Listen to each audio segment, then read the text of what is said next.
Hi.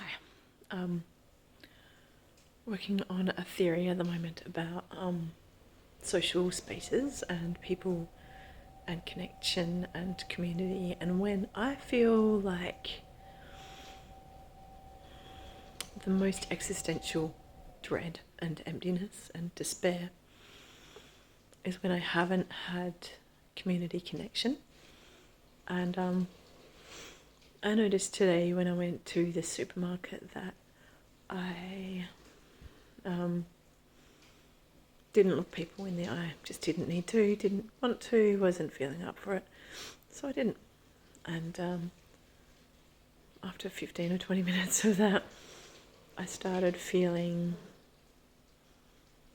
despair, going to buy things, more things. I mean, it's just food, but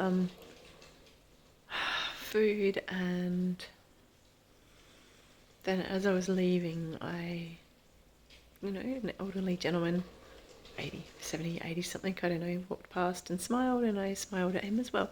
And that made me feel better. And I just thought, I've been mulling over this idea that community is made in connection moments, but that we are constantly scanning for people who are familiar faces,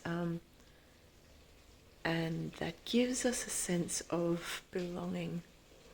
And when we see someone we know, we light up, and it's just a moment of, I belong.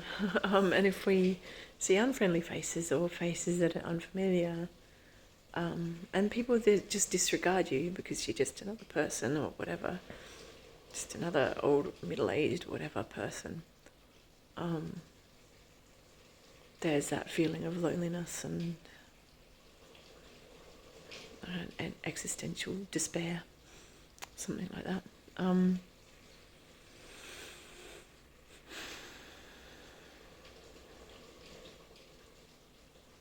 So from a very early age onwards, we are looking for connection. We're looking for connection with our caregiver, and when they give it to us, we feel, we can do the thing that's scary. And when we don't get it, we need connection to do the thing that's scary. And yes, a lot of it comes from in here. And recently I've come across the idea that a courageous person is someone who has extremely good self-talk, who is very kind and compassionate with themselves. And they're willing to try the thing even though it's uncomfortable, even though it's new. And if they fail, they are kind, rather than judgmental or hypocritical or hypercritical of themselves.